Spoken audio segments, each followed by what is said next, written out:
За сайн байцгаана уу? Өнөөдрийн ээлж яриагаараа зөвийг шүглдэгчэд төрийн бус байгууллагын үүсгэн байгуулагч Эрдэнэ Зултаагаа ингээд ярилцах гад ирсэн байна. За ингээд миний урилгыг хүлээж авсан Эрдэнэ Зул зүйдээ маш их баярлалаа. Урсанд баярлалаа. За хоёулаа одоо ингээд яриагаа эхлэхдээ мэдөө ер нь төрийн бус байгууллагыг ер нь яагаад байгуулах болов тийм ээ? Ер нь энэ байгуулсан одоо энэ үеэсээ ингээд эхлээд хоёлаа ярих юм дээ тийм ээ. За юун түрүүнд бас өөрийнхөө энэ чухал тийм ээ юм ажилтаас ингээд урьж оролцуулсанд баярлалаа. Тэг яг манай зөвийг шүглэгч төрийн бас байгууллага болохоор 2021 онд одоо аль бисаар Монгол улсад байгуулагдсан. Тэгээд би яг хүмүүст тэгж бахарах дуртай. Дэлхийд дээрх одоо хамгийн өрмөц төвхтэй одоо байгууллагатай. Яг мэдээж зөндөл олон төрлийн бас байгууллагууд байж л байгаа. Тэгээд бид хэд болохоор яг ковид цар тахлын үед ингээ гадаадд гацчихагаад тэгэл яг дэлхийн өнцөг болон бүрд ингээл бас өөрсдийнхөө төлөө нийгмийн шудраг гарсны төлөө ингээ тэмцэж хагаад тэгээд юм их орондоо ирсэн залуучууд баггүй. Тэгэл тухайн үед яг сошиалаар ингээд бид нар ингээд нэгдээд тэгээд яг нөгөө талаасаа яг мэдээж засгийн газар улсыг хорноос явуулж байгаа бодлогоо дэмжиж исэн. Гэхдээ бас шудраг бос явдлуудаас зөндөх байсан. Хүн эрхийг дүрцэн асуудал зөндөөсөн. Тэгээ тэр үед яг хин дуурахтай ингээр залуучууд бид нар тэгэхээр бас тэрнэр илүү одоо хүчтэй дуу хоолой өргөжсөн гэж хэлэх юм уу. Тэгээд та мэдэх бол эсвэл анзаарсан бол яг ковид үед бас нэг онгоцноос үг бариад л яг Японы нислэг тэр нэг хүмүүс бууж исэн да. Тэгээд тэр хүн чинь бас би. Тэгээ яг тухайн үед бас ганц үзэл бодлоо илэрхийлэх боломж тэрл байсан. Тэгээ яг ээжтэйгээ уцаар манай ээж тэгээд намайг ээж руугаа даллаараа гэхлээр нь яг тэгэхэд яг нэг юм нэр ээж рүү даллж болох юм. Гэхдээ даллахтаараа өөрөөр даллая гэж бодоод тухайд яг нэг нислэгээр хамт ирж исэн залуучуудтай хэлээд хэдүүлээ одоо ингээд ямар л гэсэн том зүйлийн ард гарлаа. Гэхдээ ард маань зөндөө олон монгол хүмүүсээс их хорондоо ирж чадахгүй, ээж авдаа болж чадахгүй байгаа учраас хэдүүлээ тэр хүмүүсийн төлөө бас үзэл бодлоо илэрхийлье гэж бодоод тэгээд яг тэр оройноос сэтгэнгүүтээ нэг тусгаарлалтын цаахан хувцсыг ураад тэгээд тэрэн дээрээ ингээд бас Монголын баялаг шүү дээ тий бид нар яаж яг нэг хүнээ боддог улсаас ирж байгаа учраас яг тийм одоо мессежийг өгөхийн тулд бас анх Монгол одоо нэг онгоцноос бухтаа Монголын баялаг гэдэг үгийг бариад за баримтлагдаад явчих магадгүй гэж айжсэн ч гэсэндээ бид нар энэ дэр шүглүүлэх ёстой л гэж батсан. Тэгээд яг анх их орондоо ирж исэн. Тэгээд тэрнийхээ дараа бас ингээ баг угаар уулзаад ингээд яг тийм жаргал зовлон ингээд тэгээд тухайч нь бидрийг яг үнэндээ бас нөгөө найз нөхөд хамаатан саданч ойлгохгүйсэн ш. Та нар одоо тэндээ үлд үхэх ч гэдэм үү те. Оруулж болохгүй. Тийм хүний өмнө чанар алга болсон яг тийм үе байсан. Тэгээд яг их орондоо ирээд уулзсан чинь нэг тийм гой санагдсан. Ийм зовлонд хамт тулсан хүмүүс чинь буцаад одоо нийтлэхээр юм хүчтэй ч болдог юм уу те гэдэг утгаараа тэгээд яг ер нь бол бүгдээрээ яг тэр нэг юм энэ нийгэмд болоод байгаа үйл явдлын цаана нэг юм шудраг бус явдал бас байгаад байна. Яг жинкнээсээ байгаа. Яг л нэг Титаник хөлөг шиг баячууд нь яваад ядуучууд нь үлдээд үхээд ч юм уу те. Тийм зүйлийг процессыг бид нар нүдэрээ харсан учраас тэгээд яг одоо энэгээр анх нөгөө нэг хүмүүст үзүүлээ, мэдрүүлээ гэдэг байдлаар видео хий гэж зүгээр одоо юу гэдэг нэг юм 4-5 уулз ярьж байгаа шүү дээ. Тэгж явахдаа яг анх киноны санааг олж ирсэн. Гэтэ яг кино гэж бол бас их бодоогүй ингээ видео хийчих юм гээд. Тэгээ тэр төрийн бус ч гэж бодоогүй. Тэгээ би жоохон сонирхолж магадгүй. Гэтэ бидний түүх нэг юм сонио ингээ явж байгаа учраас тэгэл яг студид хайгаал тэгэл яг тухайд мэдгүй би бас нөгөө нэг хүн зөв явбал зөөлөн замбуулан гэдэгт үнэхээр итгэдэг. Одоо сайн удаан ч гэсэн хамаагүй зөв явах хэрэгтэй бид нар. Тэгээд ингээд бүх юм танаас аягүй гоё. Ингээд ирж байгаа хүмүүс маань уулзаж учирж байгаа хүмүүс маань аягүй зөв хүмүүс байсан. Тэгэл яг анх их орондоо л очихсан баримтат киног хийхээр болсон. Тэгээд яг тэр үед яг зүгээр хэдүүлээ ер нь ингээд бас юм гоё нэгдэж чадах юм байна. Ингээ монголчууд нэгдэж чаддгүй гэдэг. Гэхдээ бид нараас чухал үедээс ингээд нэгдэж чаддаг залуучууд юм байна гэд. Тэгэл төрийн бас байгууллага болох болъё гэд. Тэгэл төрийн бас байгууллага анх байгуулсан. Яг манайхчаас нэр нь аягүй өвөрмөц аастай зөвийг шүглдэгчдгээд. Тэгээ энэ маань ч гэсэндээ одоо бидний зүрх сэтгэлээс гарсан үг гэх юм уу? Одоо ингээ монгол хүмүүс юугаараа дэлхийд одоо гахагдсан гэхэлэр уужуу, тайван, сүүшиг цагаан гэл ингээд зан чанараа хандлагаараа болон танигддаг байсан. Гэтэл ковид үед болохоор бүгд л өөх зайл гэл нэг тийм бие биенээ хайрлах сэтгэл аяга ховор. Гэхдээ яг хөө тэглээгээд муу хүмүүс бас бүгдээрээ муу болчоогүй. Яг тэр цаана нэг юм харагдаж чадахгүй байгаа цөөхөн сайн хүмүүс байсан. Мундаг байгаа шүү, хичээж байгаа шүү гэдэг тэр хүмүүсийн яг урам димээр хүн урагшаа бид нар урагшаа авсан. Тэгэл энэ хүмүүсийг олон болоосай, зөв зүйлүүд нь олон болоосай, зөв хүмүүс нь олон болоосай гэдэг талаасаа зөвийг шигүүлдэгчд гэдэг нэрийг айгуу нухацтай тий бэлэгдэл болгооч гэдэг юм уу олон мессеж өгөх зорилгоор. Тэг яг тэрнээс хойш ингээд сайн сайхан зүйлийн төлөө ёс зүйтэйгээр эв нэгдэлтэйгээр ингээд байгуулга бол явж байна да. Үүсэл бол юм. За тийм байна. За одоо хоёул ингээд Микэ ах нь бариад ингээд яваад байна. Тэгээ. За тэгээд одоо ер нь ямар чиглэлээр яг үйл ажиллагаа яг өнөөдөр яг ямар үйл ажиллагаанууд явуулж байна вэ дөө? Одоо ингээд манайх Монголд одоо байгуулагдаад 4 жил болж байна. Тэгээд та мэдхүйд бид нар бүгдээрээ хөдөлмөрийн насны залуучууд Монгол улсатаас ингээд яг ийм нийгмийн сайн сайхны ажил хийгээд явна гэдэг бол хэцүү. Бүгд арга гэртээ өр хөвгттэй учраас гэтэл яг ажлынхаа хажуугаар бас нэг их орно гэсэн сэтгэл байдаг учраас бид нар цаг заваа бас төрийн бусдаа зориулаад явдаг. Бид нар Монголд ирснээс хойш бол яг бүр ингээд энэ штэ бас Монголд энэ төрийн бус байгууллагууд шүүмжлэлтэй зүйлүүд бас зөндөө байдаг. Тэгээд бидний хувьд болохоор ингээд бүх юм руу ороод ингээд гүөхээсээ илүүтэйгээр хэдүүлээ жилдээ нэг их орондоо хэрэгтэй. Тэгээс ардан гарч чадах тий амжилттай ч амжилтгүй ч. Тэгээ тэр нь ингээд нэг хүний амьдрал ч гэсэн нөлөө үзүүлэх тийм төсөл хий гэж ер нь зорилго тавьдیں۔ Тэгээ яг анх бол яг их орондоо л очихсан ингээд ковид цардахл үед хүний эрхийн асуудлыг хүндсэн баримт кино хийсэн. За дараа нь үлдлээ гэж төсөл хийсэн. Яагаад юм гэхээр энэ бас ингээд ер нь бидний хийж байгаа төсөл бол утгагүй учиртай байдаг. Үлдлээ гэж төслийг хийсэн шалтгаан болохоор бас яг ингээд бид нар шиг гадаадд сураад буцаад ингээд их орондоо ирсэн залуучууд айгуу тийм хавчигдмал жоохон хэцүү байдаг. Яагаад гэвэл нийгэм улс төр те ингээд шудраг бус байдал, цайлан улс гэж гэдэг юм уу те гэдэг шалтгаанаас ингээд жоохон хэцүү үеуд бол байдаг. Тэгвэл бид нар ингээд бууж өгөөд их орноосоо явж болохгүй. Одоо нэг нь л ингээд бидний хайртай улс их орон учраас бид нар үлдэх ёстой. Тэгээд маш олон залуучууд ер нь бол ингээд сүүлийн үеийн судалгаагаар гадагшаа явж байна те. Ер нь одоо залуучууд мэнтэй ерөөсөө гатгшаал гарвал одоо ер нь амьдрал сайхан болоод болчих юм шиг ийм л сэтгэхүй үүсчихэд байна шүү дээ тийм ээ. Яг хөө тэгтээ энэ бидэрт буруу их бас үндэслэл байхгүй тийм ээ. Мэдээж тэгтээ яг би нэг гатгшаа явахыг бас нөгөө талаараа зөв гэж бодож байгаа. Харах өнцөг өөрчлөгддөг юм сурдаг тийм авах гээхийн ухаанаар хандах зүйл зөндөө байдаг. Тэгэхээр яг тэгээд явж болно. Гэхдээ буцаад их орондоо ирээд үлдэх нь аягүй чухал юм байна шүү. Тэгээд ирнэ гэдэг нь бас буцаад нэг юм Улаанбаатар бүгдээрээ хичээгээд амьдрах биш.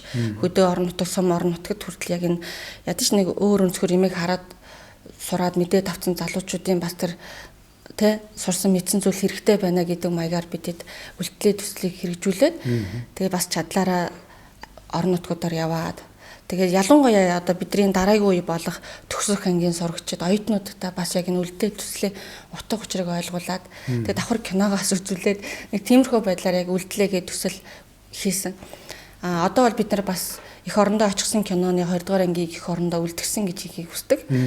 Яг өмнөх кино бол яг бидний яг хүсэл зоригоор ингээ хийгдээд дулсан.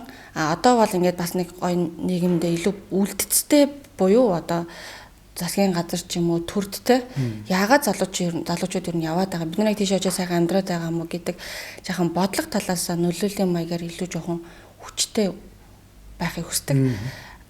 Тийм. За дараагийнх нь болохоор бидэд бас дэлхийн монголчуудын төгөл гэдэг одоо яг энэ цэцэрлэг төрөлөнд Сэнли банку санхүүгийн байгууллага цэцэрлэг төрөлөнтэй хамтраад бас төсөл хэрэгжүүлж байгаа. За тэр нь болохоор бас амхандаа нөгөө нэг би бас яг бид нар нэг юм сонио ингээ гадаадад ингээ байхлаар ээжтэй одоо жишээлбэл би ээж авд бол хийж сакура үзүүлж чадаагүй Японд руу аваад ч үзүүлж чадаагүй гэдэг талаасаа ингээд гадаадад маш олон хүмүүс ингээд ажиллаж байгаа хөдөлмөрлж байгаа сурж байгаа. Гэтэ энэ дагаа арга ирнэ бас яг тэр мэдрэмжийг авч чаддаггүй бид нар тэр болгон эцэг ихээ гадагшаа татах боломж байхгүй юм үзүүлэх боломж байхгүй. Тэгэхээр яг тэр нэг юм дэлхийн нэг юм соёл өрөмөц за тэр мод юу гэдэг те тим эмигаас үзүүлэх гэдэг маягаар дээрэс нь гадаадд байхдаа бид нар хайртай дотны хүмүүстэй уулзах чадахгүй юу бас зөндөө байдаг те араас нь харуулсгүй юу гэх байдаг. Тэр хүмүүстэй ингээд зориулсан дэлхийн монголчуудын төгөл гэдэг бас юм төсөл хэрэгжүүлээд тэр маань ингээ бас үе шаттайгаар явж байгаа. За тэгээ сая сонгуулийн үеэр бас ингээд залуучуудын бас одоо юу гэдгийг бид нар нэг дэвшгээс илүүтэйгээр бас саналаа өгөх нь айгүй хэрсүүгээр саналаа өгөх нь маш чухал учраас нөлөөтэйгээ төсөл хэрэгжүүлсэн. Ингээд яг жилд нэг төсөл явж байгаа. Мэдээж яг бусад зарим төслүүд бол явдаг яг томоохон төслүүд нь. Тэгээ хамгийн сүүлд болохоор бид нар одоо бас илүү бодлогын нөлөөллийн ажил хийя гэдэг ийм зарчмыг тавиад шүглүүлэгчийн одоо эрх зүйн байдлыг анхдагч хуулийн дүрслэлийг бас яг төслийн уг нь бол ингээд санаачлагдаад явагдсан байгаа. Гэхдээ ерөөсө батлахгүй байгаа. Тэгээ энэ дээр бас бид жоохон нөлөөллийн ажил хийгээд ингээд явж байна. Яг хөө тэгэл ажлынхаа хажуугаар ингээд нийгмийн ажил хийгээл явж. Тий. Одоо сая мэдөө тэр шүгэл үлэгчийн тухай эрх зүйн байдлын тухай хууль ингээд батлагдахгүй байна гэдэг. Энд чинь ер нь аль дээр нэлээд хэдэн жилийн өмнөөс л ер нь яригдаад байгаа хуулийн төсөл шүү дээ, тийм ээ? Тий. Яг хөө 2022 онд ер нь бол яг энэ хуулийн төсөл яг мэдрэг мэдж байгаа гэр шүү. Яг яригдчих эхлээд тэгээ манай төрийн бус байгууллага гэсэндээ бас өөртөөхөө дуу хоолой хүргээд ягаад юм хэлэр нөгөө нэг шүгэл үлэнгэл чинь айгүйх зориг айгүй хэцүү. Одоо жишээлбэл бид нар ч гэсэндээ ковид үед гадаадад гацчаад нийгмээс авах дарамтаа сайдаг. Одоо жишээлбэл тусгай үүргийн нислэгээр авилгал аваад одоо хин нэгэн даргын хүүхдийг явуулаад байгааг жишээлбэл би Японоос шүглэлээ л дээ. Тэгэнгүүт ингээд сошиал дарамт ирдэг. За дээрээсээ ч ингээд дарамт ирдэг. Тэгэнгүүт ингээ мохдог. За одоо тэгээд би ер нь бол яг өөрөө бас тухайн үед айгүйх шүгэл үлээж ийсэн. Тэгээ бараг тухайн үед маш хэцүү зүйлүүдийг даван тулсан. Гэхдээ бууж өгчүүл болохгүй. Тэр үед ингээ бидрийг хамгаалах хууль байхгүй. Тэ ингээ хичнээн бид нар арчлсан улсад амьдарч байгаа ч гэсэндээ яг үндэ хамгаалах хууль байхгүй учраас айгүй хэцүү байсан. Яг гоо тэнийг зөрөгтэй тулдаал ингээ даваад ямар хамаатан тэ яад ингээл тэгэж яаж ирсэн. Ард нь гарч ирсэн. Энэ хуулийн төслийг анх сонсоод бол бас баярлж ирсэн. Дараа бид нарт чүглүүлэх зүйл зөндөө байгаа. Угсаа дараа гэхгүй нөө маргааш өдрө болгон ийм асуудлууд байж штэ тэ. Тэр хүмүүсийн талаасаа ингээ бодглохлоор энэ хуулийн төсөл байх хэрэгтэй гэж бодоод ер нь бол анх дэмжиж эхэлсэн. За тэгээд яг миний хувьд бол баг батлагчихсан гэж бодчихсон. Ягаад гэвэл тухайд нэлээд л одоо улс төрчид болгон попрод л энэ хуулийн төслийг яриад одоо хэрэгжүүлэн гээл 5 шүүр ажиллагаа гээл гадаадаас хүмүүсийг авчраал те ингээд бөө юм болж ирсэн нь тэгээд дарагдчихсан чимэг болчихсон. Тэгвэл яг би тэр үдээс яг батлагчихсан гэж бодсон байсан чинь зүгээр л ингээд яригдж байгаа л ордондоо төөрөд алга болчихсон тийм л хууль болцсон байсан. Тэгээд яг ер нь юу болч уу яач уу гэдэг мөрөөр явсаж чинь одоо хүртэл батлагдаагүй байгаа. Сая намрын чуулганаар хүртэл хилцэх асуудалд ороогүй байсан. Гэдэг дээр нь яг бидэд энэ хуулийн төслийг батлаач ээ. Угсаа одоо харалтаа бүх улс төрчид л ярьж шít. Монголд одоо хамгийн их нүүрлээд байгаа зүйл нь шудраг ус байдал. Одоо ингээд залуучууд гадагшаа явж гинаа л гэж яриад байгаа. Бид нар ингээд яг юм цалин баг уцраас тэ бараг л эх орноо одоо юу гэдэг орхиод хаяад явж гэр бүлээ орхиод гадагшаа явж ингэж хараад байгаа. Яг ингээд олон улсын энэ дотоодоо ингээд судалгаа юм хийгээд үзэхээр залуучууд яг ямар учир шалтгаанаас эх орноо орхиод явж гинаа гэхдээ ерөөсөө л нэгдүгээрт агарын бохирдол байгаа даа. Тэг хүнсний аюулгүй байдал. Яг 3 дахь нь болохоор юу байгаа юм? Шудраг бус байдал. Тэгээ улс төр хамгийн 5 цалин үлсэн асуудал. Тэгэхээр ингээд бид нар асуудлаа дараалуулж үзэхээр ийм байгаад байгаа. Тэгэнгүүт яг хоо ингээд шудраг бус байдал манай улсад үнэхээр ингээд одоо аюул болчихсон байгаа гэдгийг мэдж байгаа. Гэхдээ энэ төлөө тэмцэх энийг зогсоох арга хэмжээ авах хууль нь бол яг энэ хууль гэдгийг хэрсүүгээр бий болгоосоо гэж бодож байгаа. Би бол тэгж л харж байгаа. Үнэхээр одоо бид нар хуулинд итгэх хэрэгтэй шүү дээ. Итгэл алдаж болохгүй те гэдэг талаасаа хүн болгоно л одоо жишээлбэл сая шинэ засгийн газар бүрдлээ ярихтаа л авилгатай тэмцэн гэж.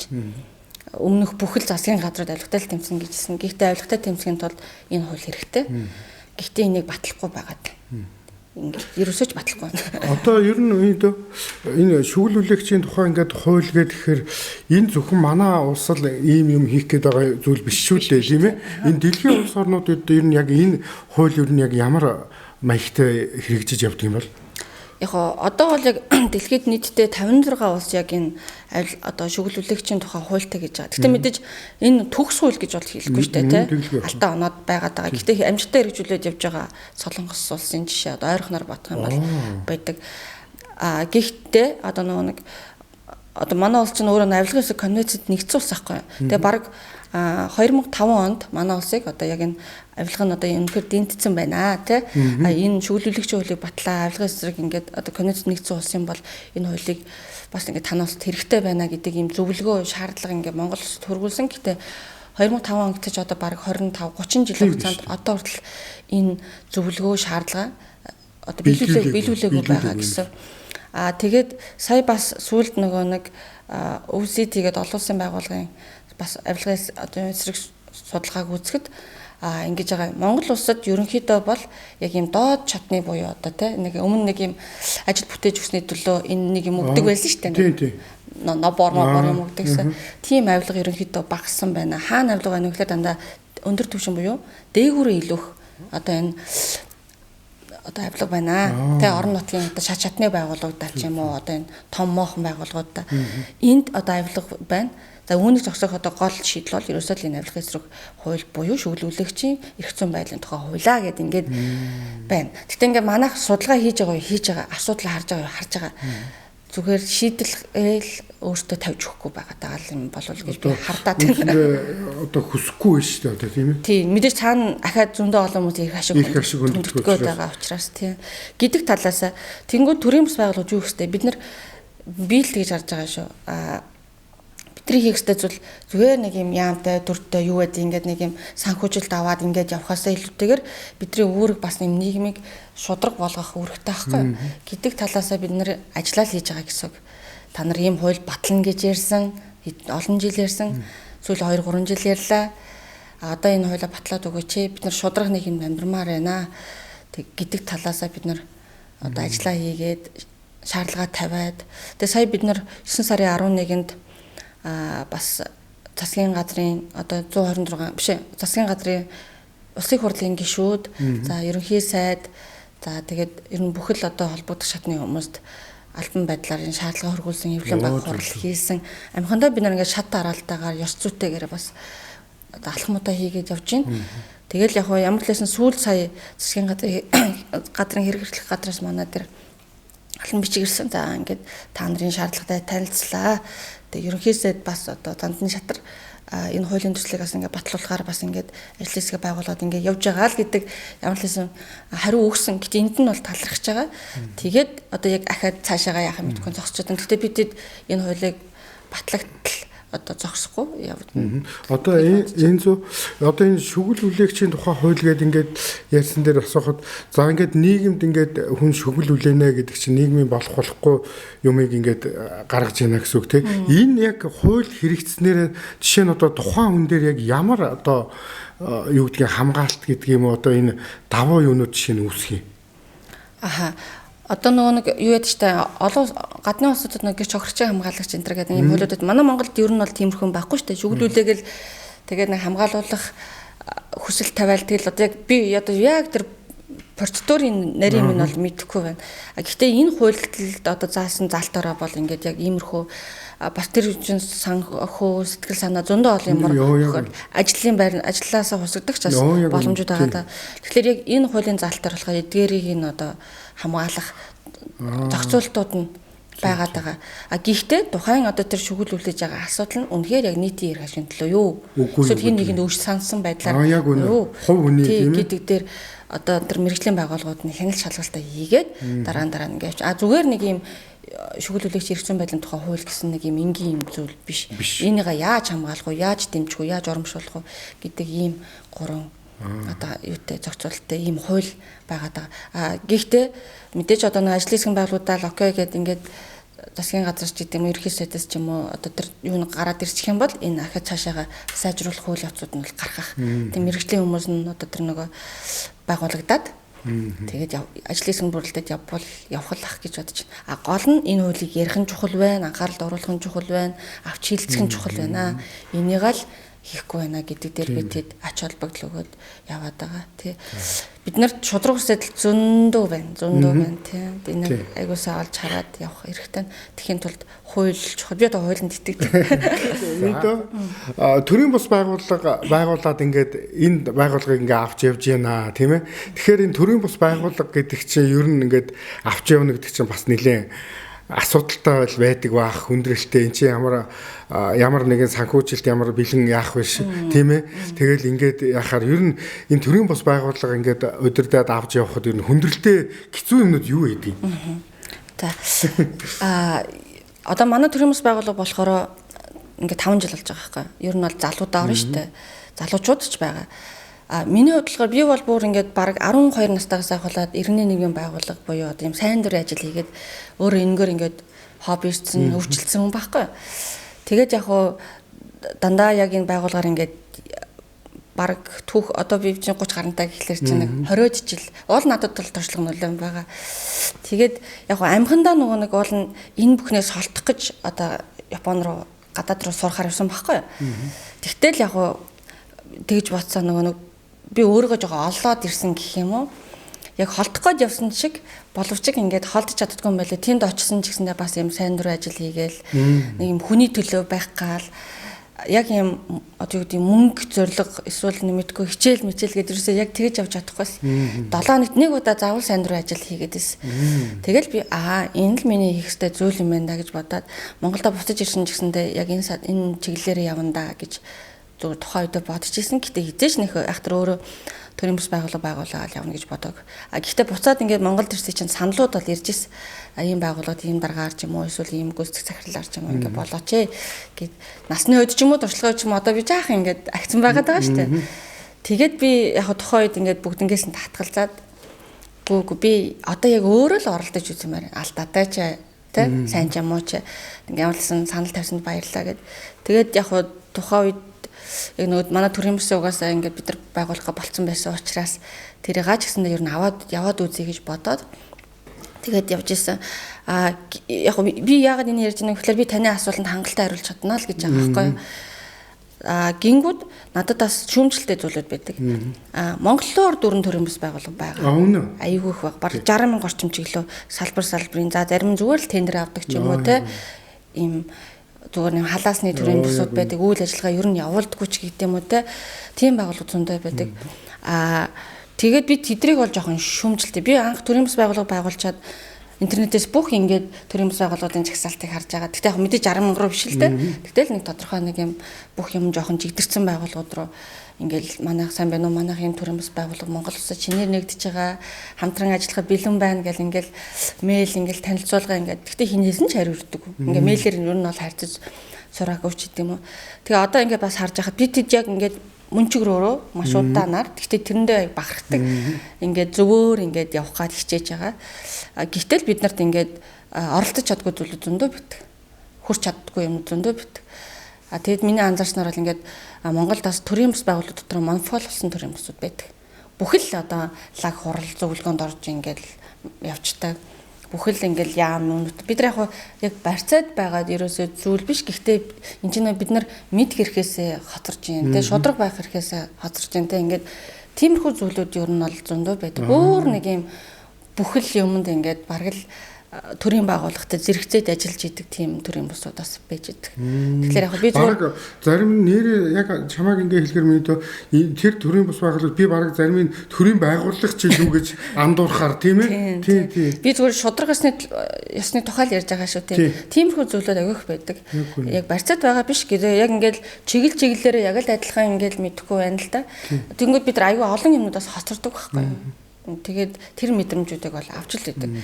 Энэ ч нэг чухал арга хэмжээ бол залуучуудын саналыг авна гээл.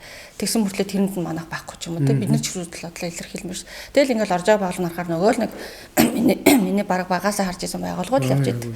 Хин яг юу хийж ийн яг бодтой ямар ажил хийж ийн гэдгээр бас нэг харагдаад өрсөлдөд байдгүй ч юм уу те. Тиймэрхүү. Тэгэхээр одоо яг нөгөө нэг бид нар тэгдэж штэ ингээл чанаргүй игтэй сургуулиуд татан буугдаа гэдэгтэй адилхан яг юм чанаргүй бас төрийн бус байгууллагууд яг нөгөө талаасаас болох ёстой ч юм бол энэ дэр хяналт тавих ёстой гэж боддог. Гэхдээ яг нөгөө талаасаа бас төрийн бус байгууллага хэцүү. Одоо бид нар чинь сайн дураараа ажиллаж байгаа гэдгийг ойлгож байгаа те. Цалин хөлс гэж байхгүй. Гэхдээ л ингээд зүтгэж явж байна. Япон энэ төр чинь одоо яг энэ төрийн бус байгууллагуудыг дэмжих бодлогод бас байдаг.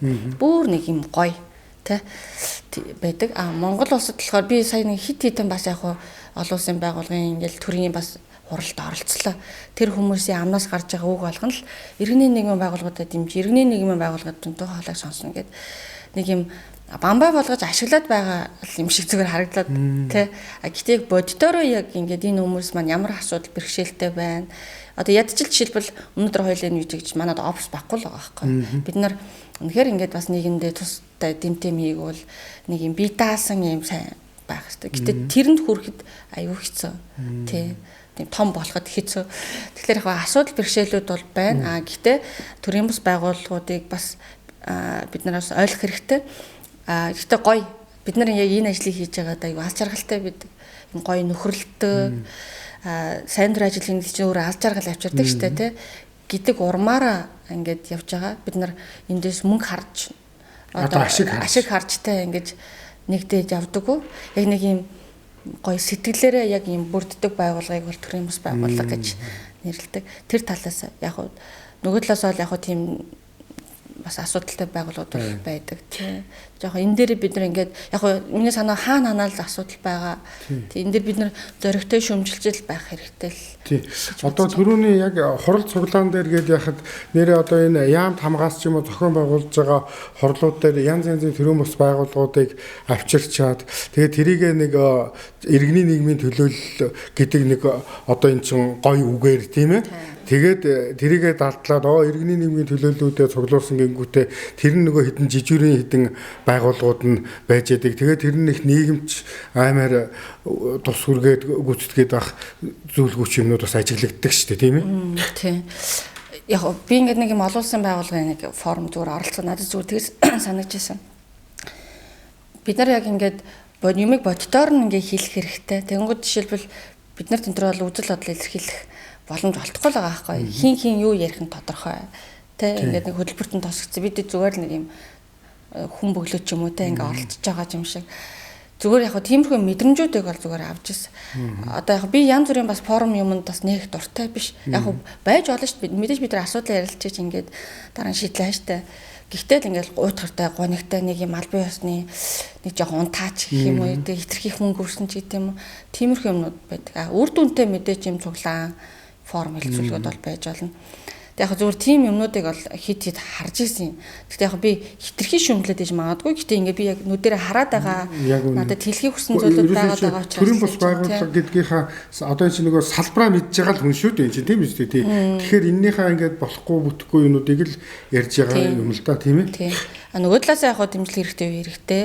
Гэхдээ яг тэрийг яах вэ гэхээр шударгаар хин яг юу хийж ийн юу хийсэн бэ гэдгийг харж байгаа л одоо дэмжиж юм хамтраа ч юм уу те мэдгүй дуу хоолойг сонсоод ч юм уу хиний дуу хоолойг сонсгоо гэдгээ бас яг хийж байгаа ажиллаар нь жоохон дүгндэг байгаас л тэгвэл одоо монголчин өрсөлдөх чадварыг яриад байгаа шүү дээ. Энийг бий болгохын хамгийн гол чухал зүйл нь шударга байх явдал шүү дээ те. Тэгж сайжрах шүү дээ. Одоо ингээд Энзо Мидо ер нь бол монголчууд бид нарыг ингээд цагаан цайлган жочломтгоо одоо юу гэдгийг хамгийн ийм сайхан юугаар ингээд яадаг шүү дээ тий. Тэгээ одоо ингээд бас сүүлийн үед ингээд ажиглаад байхад бас их бидний монголчууд бид нар ингээд хитрхи аминч хувээ ботсон энэ юу нь бас их хитрхи болцсон юм болов гэж ингэж ажиглагдаад байгаа байхгүй юу. Тэгээд одоо энэ тэр хуучин одоо дээр үеийн сайхан тэр монгол хүний зоригтой тэр цайлхан энэ хүнийг яаж одоо эргүүлж бий болгох вэ? Одоо нийгмийн хөгжгийг хүлээх юм уу? Одоо яах юм ч одоо юм. Яг нэгдүгээр тал мэдээж хүн өөрөөсөө эхлээд нөгөө төлөвшөө тохомсортой байх хэрэгтэй шүү дээ тий. Хоёрдугаар талаар ингээд нийгмийн бодлого хэрэгтэй гэж зүгээр боддог. Тэгэл одоо хүний хөгжлийн бодлого гэж яриад шүү дээ тий. Миний хувьд болохоор яг таны энэ хэлж байгаа мэдрэмжийг бол ковидын үед бол үнэхээр авсан бүр. Яг их орондоо байсан бол бас нэг өөр ойлголт байх. Яг юм хүний нутагт байчаад тэгээд энэ хоёр хилийн наан цаантай тэр үед ингээд бүр ингээд нөгөө би яг тань шиг ингээд боддог байсан. Үнэхээр ингээд монголчууд аягүй цайлган, миний хам отнууд аягүй гоё, миний найз нөхөд их гоё гэж гэдэг юм те. Ер нь бол ингээд бүхэл зүйлийг аягүй сайхнаар боддог гэсэн. Тэгэл яг ийм хүнтэй би амьдралдгүй чи амьдралдгүй гэдэг асуудал дээр л яг ингээл хүмүүс би өхөөс чи өөх гэдэг л тийм юм нүдээр харж эхэлж байгаа шүү дээ. Тэгээд яг энийг ингэж сэрэхийг хүссэн, харуулах хүссэн. Тэгээд одоо би шийдэл хийсэн буюу одоо бид нар энэ дээр ярилцаад яах вэ гэхэлэр тэр нь кино байсан байхгүй. Зүрхэнд нь, сэтгэлд нь, нүдэнд нь харуулах те гэдэг маягаар тэгээд яг юу хэлэх гээд байна вэ гэхэлэр одоо манай төрийн бас байгууллага хийж байгаа зүйлүүд бол ерөнхийдөө дандаа нэг юм одоо соёл урлагаар дамжуулаад буюу кино, контент тийм юмар дамжуулаад хүнд яг ингээд нэрээ тийштэй. Би яагаад ийм биш юм бэ? Би нэр хайрлах болсон биш. Би яг ингээ хараад ийсэн штэ гэдэг юм уу. Яг тэр нэг юм дүрсээр тэр юм нь үзүүлэхийг зорж байгаа байхгүй. Тэгэхээр яг би яг ингээ хувийн зүгээс бол кино урлагт айгүй дуртай. Би киноноос яг үнэндээ ингээ айгүй сайхан зүйлийг олж авдаг. Би соёлын түүхий мэдэж авдаг, хайрлах ёстойг мэдэж авдаг те гэх мэтлэн. Тэгэнгүүт яг энэгээр дамжуулаад нийгэмд өөрчлөлт өгөө гэж зүгээр бодсон. Тэгээд баримтат киногоор буюу одоо бодит байдлыг харуулсан ийм кино хийж байгаа. Тэгээ үр дүнгээ ярихад бол ингээд бид нар киногоо сошиал тавиад эсвэл хүмүүс үзээд хүн болгон эргэж хандсан энэ киног үзсэн хүн мэдээж зөв хандлагатай сайн ч хүн үзсэн, бусдыг хараадаг ч хүн үзсэн. Тэгэнгүүт ингээд хүн болгон золоохын нэг манд одоо киног зохиолыг бичсэн юм байна шүү дээ. Зол жаргалах.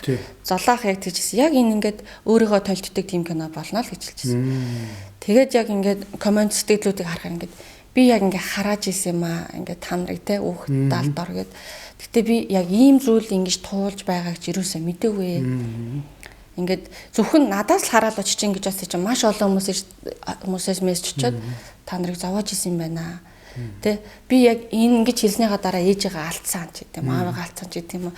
Яг тэр нөгөө асуудлуудыг яг өөрсөнд нь харуулаад тэгсэнгүүт тэр хүн бодож эхэлнэ дээ. Би юу хийж вэ? Би хэн болчихвоо гэдэг маягаар тэгээд яг ойлгосон зүйл окей энэ л юм байна гэд. Таны хэлж байгаа асуултанд бол яг би тэгжэл хариулмаар санагч байна. Энэ хүмүүс нүдэнд нь харуулж тэ сэтгэлд нь мэдрүүлж зүрхэнд нь ингээ бодогдуулж гарт мэдрэгдэж гэдэг шиг тийм ээ. Бид нар юмыг хараад нүдэрээ харчаад өө нөөцлөгдсөн маань шаардаж энэ гоё болсон маань яг тэрнтэй адилхан одоо нийгэмд хүмүүсийн оюун ухаанд одоо өөрчлөлт хийе гэх юм бол яг тийм соёнгийн гэрүүлэх юм хийх ёстой гэж би бол хардаг. Тэгэхээр бидний хийж байгаа зүйлүүд дандаа л нэг тийм байдаг тийм соёнгийн гэрлээр дамжуулж нийгэмд нөлөөлөх хэрэгтэй. Тэгэхээр одоо ингээ манай соёлын яам ч гэсэн айгүй чухал яам байхгүй юу? Зүгээр нэг юм шоу цэнгэн гэхээсээ илүүтэйгээр Монгол хүмүүсийг боловсруулах яам байхгүй юу? Тэ үзэл санааны хувьд хүмүүжлийн хувьд язгуурын жинхэнэ Монгол хүнийг гоё гадаж ирэх тийм ээ. Тэгжиж одоо тэр яг хүн нийгмийн юугаар өөрчлөгдөж болно шүү дээ. Гэхдээ буцаага тэр хүнийг олж авах одоо тэр юу механизм бол байгаад байгаа арга бол байгаа. Гэхдээ одоо бид нар дараагийн үедээ жинхэнэ үлгэр дуурайл болох хэрэгтэй. Угсаа бид нар өөрчлөгдөд явж байгаа шүү дээ. Тэгэхээр миний хардаг зүйл бол тийм хүн яг өөрт нь харуулах л хэрэгтэй. Чи ийм биш штэ. Ийм байсан штэ. Бид нар эсвэл өөрчлөгдөж болно штэ гэд. Хүн өөрчлөгдөхгүй биш өөрчлөгддөг. Би яг энийг одоо юу гэдэг биеэрээ бол мэдэрч ирсэн. Одоо ингээд би жишээлбэл ингээд Японд очлоо. Би хизээч одоо нэг амар цагаа барайл тэ ингээл бүхэлзөөд явдггүй л хүн байсан. Би бүр ингээ хүмүүжсэн хойноо тэнд очсон. Тийм. Тэ ингээ 20 эдэн настай та. Тэнд 30 гараад очиж байгаа ч хүн байдаг. Гэтэл бид нар ингээ очиод тухайн улсын соёлыг хүндэтгээд дагаад яг тэрийг хийдэг. Хүмүүжигдээд дараа нь энэ маань биднэрт ингээ дадал болоод дадал маань зуршил болоод ингээд нэг хүн ахаал бий болж идэг. Тэгэхээр хүн өөрчлөгдөхгүй биш өөрчлөгддөг гэдэгт би итгэдэг. Одоо бол би ингээд байнга цагаа барьдаг, хүндэтгдэг, одоо хүндэтгэлийн үг одоо хэрэгэлж харилцдаг ч гэдэм юм уу. Япон улсаас надад ингээд сурд мэдсэн зүйлүүд маш их байгаа. Одоо би энийгээ Монголдо ингээд амьдралдаа хэрэгжүүлээд явж байгаа. Үргэлж баярлаа, талархлаагаа хэлдэг, уучлаараа хэлдэг те. Тэгэхээр яг би зүгээр ямар ч одоо Монгол омогтой хүн гадаад улсад очисон бид нар өөрчлөгдөөл тэр улсын соёлыг дагаад чадчихлаагаа бол Монголд яг юм бодлого хэрэгжүүлэх юм бол бид нар өөрчлөгдөх бүрэн боломжтой. Зүгээр хуучингүй шинэ хүү болтоо гэдэг шиг. Яг одоохонд яг хитрхи ийм сул жоохон байгаа учраас л тэрнээс бид нар өөрчлөгдөн тий. Харин энийг дараагийн үедээ бид нар ингээд өвлүүлээд явах нь айгүй чухал. Тэгэхээр би юм өөрчлөгддөг гэдэгт бол итгэдэг. Бүр нэг юм даваан зангууд бол өөрчлөгдөх бол ахaltaа тийм амин хувь цаг тэрийг бол сайн мэддэг. Гэхдээ одоо юу гэдэг би нэг түнэр харанхуйг зөвхөж суухаас нэг ч гэсэн гэрэл асаа гэдэг үг нь дуртай. Тэгэхээр тэр гэрэл нь бид нар өөртөө байх хэрэгтэй тийм. За тийм бай.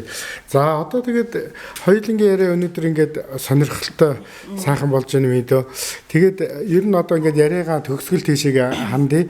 Тэгээ яг би одоо асуухад энэ төрийн бус байгууллага энэ нийгмийн сайн сайхныг ингээд дуу хоолой болж явна гэдэг чинь бол үнэхээр одоо энэ бол айгүй гоё цагаан мөртөө сайхан ажил багхгүй юу.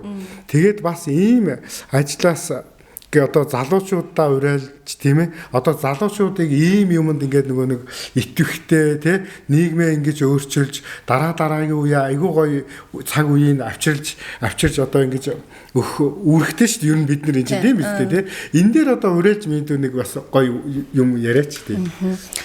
За одоо нөгөө битэд анх ингээл Монголд ирчээд яг манай байгууллага яалчгүй ингээд ковидтой уягдаад идэв. Тэгээд хамгийн их кино зураг авалт киноныхаа санааг олцоод өөртөө нэг бас кинотой холбоотой зураг авалт хийж хагаад яг л адилхан одоо Норгийн залуучууд баригдсан гэлээ дээ штэ кино бүх юм камераар оруулсан гэд манайх ч гэсэндээ анх ол яг тэгжсэн. Бид нар талбай дээр яг зураг авалт хийж хагаад цагдаа нарт баригдаад тэгэл 3 хоногийн турш ингээл ямар зорилгоор нэгдсэн ингээ юу их хийсэн гэл ингээл байцаагдаал дөнгөж нөө Монголд ирээд удаагүй байсныг чийлэхөө тэгээд нэг ахтар нөө пост мост оруулна ч гэж нэг ахтар мэдэхгүй гэтээ хийж байгаа зүйл маань зөв тэгэл яг санаа нь болохоор яг тиймэрхүү юм ингээд туулахаар бас айгу зориг мохох гээд идэг хэцүү байдаг тэгээд одоо ялангуяа одоо удирж байгаа хүн бол бүр хэцүү тэгэхээр яг манлайлагч байна гэдэг чинь өөрөө айгу хариуцлагатай ёс зүйтэй байх хэрэгтэй зарчимч байх хэрэгтэй гэдэг бас зүйлийг би бодъё. Бас нэг зүйлийг зүгээр хэлчмээр байна бас. Одоо ингээд бид нар үзэл бодлоо илэрхийлээд талбай дээр жагсдаг штэ. Шудраг гарсны төлөө. Гэхдээ энэ дээр яг манлайлагч хүн маш чухал байдаг. Тий. Зөв манлайлагчаа сонгосон шудрагсны төлөө тэмцэл бол хийж ундаггүй байх гэж зүгээр бодож байна. Японд яг бас ковид үед бид бас тэмцэхтэй. Яг л ингээд занжин шугамаа тодорхойлоод бүр ингээд дүрм журамтайгаар хизээж би гэж хитүүлээ орилохгүй шүү ингээд тий. Эхлээд энэ хүмүүсээ тий энэ хэцүү хүмүүсээ гэдэг энэ одоо зорилгоо урдаа тавиад дараа нь бид нар шүү гэдэг ч гэдэм үү. Гижиж ингээ айгуу тийм зарчимтай ёс зүйтэйгээр их орондоо ирж исэн. Тэгэхээр яг санаа нь болохоор бид нар яг тийм л байдлаар шудрагсны төлөө тэмцэх хэрэгтэй. Ялангуяа залуу хүмүүс жоохон арагшаа байх хэрэгтэй. Би гэдэг амбицаа дараад. Тэгээ яг тийм зүйлүүдийг бид нар туулж иж одоо ингээ оршин тогтнож ийн тий тэгэхээр яг залуучуудаа бас юу гэдэг яг юм шудрагсны төлөө зүйл битгий бууж өгөөрэй. Гэхдээ зөв хүмүүстэйгээ нэг дээрээ зөндөө буруу хүмүүсээс байгаа тий нэр тий ингээ буруу хүмүүсээ юу болчих вэ те бас тийм ээ тэгэхээр хинтээ нөхөрлөх үү хинтээ хамтрах уу гэдэг маань бас айгуу чухал төрийн бус байгууллага одоо юу гэдэг сайн дур ажил хийх гоё одоо яг манай улс шиг юм жижигхэн хүн амттай улсад бол залуучууд бид нар зүгээр л нэг юм ажиллаа хийгээд амьдрах бас яг зөв биш тий бид нар заавал энэ нийгмийн өөрчлөлтийн төлөө сайн сайхны төлөө ирээдүй гэж ярьдаг бол тэрнийхээ төлөө бид нар одоо л яг ингэ хичээх хэрэгтэй тий гэдэг талаасаа ингээд бас бодож байгаараа сайн дурын ажлыг сонирхоорой тий гэж зүгээр хэлмээр байна тийм яг тэгэлгүй явах юм ийдээ. За ингээд өнөөдрийн миний урилгыг авсан Энзодүүд маш их баярлалаа. За тэгээд энэ төрийн бус байгууллагч гэлтгүй ер нь цаашдынх нь ажил амьдралд ад жаргал сайн сайхан сансан бүхэн чинь одоо ингээд сайхан төлөвснийхээ дагуу биелэх болтугай гэж хүсээд баярснаа илэрхийлж байна. Баярлалаа. Өрсөнд баярлалаа. Амжилт хүсье. За баярлалаа. За